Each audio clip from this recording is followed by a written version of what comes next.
অনেক অনেক দিন বাদে আবার সবার সাথে দেখা হলো। তো আজকে কোথায় যাচ্ছি দেখতে হলে ফুল ব্লগটা তোমাদের দেখতে হবে। এত সাজুগুজু করে রেডি হয়ে বেরিয়ে পড়েছিলাম, তখন বাজে ঠিক 3:30 4টে। আর এই ব্লগটা হচ্ছে ঠিক লাস্ট মঙ্গলবারের। আর এত সাজুগুজুর মধ্যে যদি হেলমেট পরতে হয় কি যে বিরক্ত লাগে, সেটা শুধু মেয়েরাই জানে যে সাজগোজ করার পর যদি হেলমেট পরে রাস্তায় বেরোতে হয়। আর তার মধ্যে এখন রোজকার ওয়েদারই প্রায় মেঘলা, কখন যে বৃষ্টি নেমে যায় দুম করে সেই ভয় ভয় কাটাতে হয় রাস্তায় বেরোলে। আর ঠিক যতবারই কল্যাণী এক্সপ্রেসওয়ের রাস্তাটা দিয়ে যাই ততবারই মনে হয় একটুখানি ভিডিও নিয়ে, একবারও স্কিপ করার মন চায় না। অনেকে ভাবে যে একই ক্লিপস বারবার ব্লগে অ্যাড করতে ভাল লাগে, বাট না, আমার জানি না কেন এই ওয়েটা দিয়ে গেলে আমার মনে হয় বারবারই যদি কোনো ব্লগে অ্যাড করি এই রাস্তাটা, আমার মনটা বেশ ভালো হয়ে যায়। এত সুন্দর না রাস্তাটা, এত ক্লিয়ার, এত ভালো লাগে। আর যখনই কল্যাণী এক্সপ্রেসওয়েটা ক্রস করছিলাম তখনই যেন ওয়েদারটা, মানে আকাশটা স্পেশালি এত সুন্দর হয়ে গেল। ভিডিওটাই জাস্ট দেখো কি দারুণ লাগছে। এই যে জায়গাটা দেখছো, এটা মনে হয় আগামী দিনের কল্যাণী এয়ারপোর্ট হতে চলেছে, কারণ ওই জায়গাটা অলরেডি এয়ারপোর্ট স্টাইল করাই রয়েছে। আর যেতে যেতে একটু দাঁড়িয়ে গেছিল সবিতেন্দ্র চা খেতে, আর যেখানে আমি বাইক থেকে জাস্ট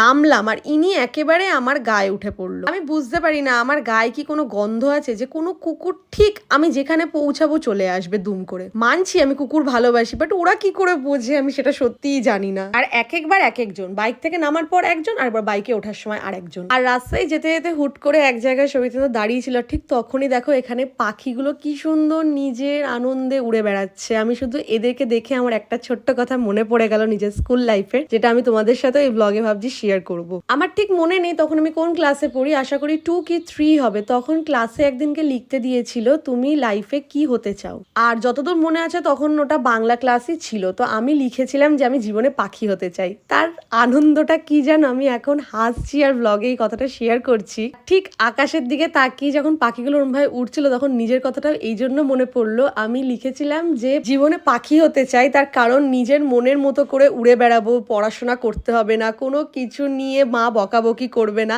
ইভেন ওরকম লিখেছিলাম বলে স্কুল থেকে মাকে যখন খাতা দেখানো হয়েছিল তখন মাকে বলেছিল দেখুন আপনার মেয়ে কি লিখেছে, জীবনে পাখি হতে চায়, তার কারণ হচ্ছে পড়াশোনা করতে হবে না, সারাদিন নিজের মতো উড়ে বেড়াবো, মা বকাবকি করবে না। আমার এত হাসি পাচ্ছিল নিজেরই। সত্যিতে এই কথাগুলো আমি শেয়ার না করে পারলাম না, যে সত্যি আজকালকার দিনে দাঁড়িয়ে এতটা বড় হয়ে গেছি, এখন মনে হয় জীবনে অনেকটা বদলে গেছে। ছোটবেলার মুহূর্তগুলোই যেন অলওয়েজ স্পেশাল থাকে, তখন না বুঝে না কিছু করাটাই বেশি আনন্দের ছিল। দেখো গল্প করতে করতে ঠিক পৌঁছে গেলাম যেখানে যাওয়ার। ঢুকতে না ঢুকতে রাজ দিয়ে দিল গোলাপ, আর আমি একটু লেটেই পৌঁছেছিলাম, তখন সবাই পৌঁছে গেছিল, কারণ সবিতেন্দ্র একটা জায়গায় একটু কাজ ছিল, সেই কাজটা মিটিয়ে তারপরে আমরা পৌঁছেছিলাম। আর দেখো দেখতে দেখতে আমার ড্রেসও চেঞ্জ হয়ে গেল। অ্যাকচুয়ালি যখন বাড়ি থেকে বেরিয়েছিলাম তখন এই গাউনটা পরে বেরোতে পারিনি, জাস্ট বিকজ বাইকে ট্রাভেল করব, সম্ভব না এই ড্রেস পরে, তাই জন্য কুর্তি আর লেগিংস পরে কমফোর্টেবল ভাবেই গেছিলাম। আর এখানে বাই চান্স আমি আর ময়ূর হয়ে গেছি ফুললি ম্যাচ কালার অনুযায়ী। আর আমাদের মধ্যে তো রাজ আছেই যে খুব গুণধর, যে নিজের ড্রেস নিজে অলওয়েজ সব জায়গায় বানিয়ে পরে যায়। তার থেকেও সব থেকে বড় জিনিস হচ্ছে আমাদের লেটুস পাতা, সেদিনকে পরে এসেছিল শাড়ি, আমাদের সবার মধ্যে একদমই ওকে একটু অন্যরকম লাগছিল, সত্যিই খুব সুন্দরও লাগছিল। আর তোমাদের অনেকের মনেই প্রশ্ন ছিল যে আমি এখানে যখনই যাই এটা কার বাড়ি,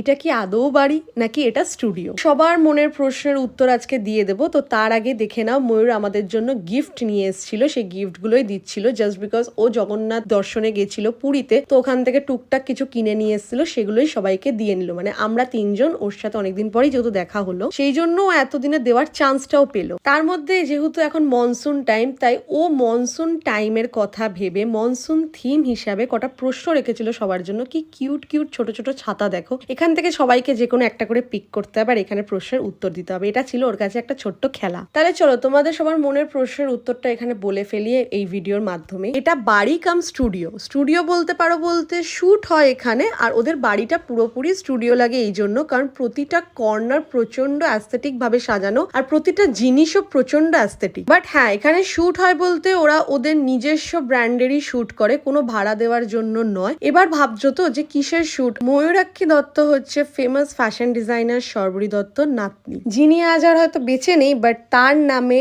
আজকে ব্র্যান্ড এখনো এই কলকাতার বাজারে রমরমা। তারা ফ্যাশন ইন্ডাস্ট্রির সাথে যুক্ত, তারা খুব ভালো করে শর্বরী দত্তকে চিনে থাকে। ওদেরই ব্র্যান্ডের সব লঞ্চ শুট এখানেই হয়, ওই জন্য ফট করে সবাই দেখে ভাবে হয়তো এটা স্টুডিও। অ্যাকচুয়ালি স্টুডিও না, বাড়িটাই স্টুডিও মতো করে সাজানো। আর ওদের ইন হাউস স্টোর পুরোপুরি, ওদের আলাদা করে কোনো আউটলেট নেই। আশা করি সবার মনের প্রশ্নের উত্তর আমি ক্লিয়ার করে দিতে পেরেছি।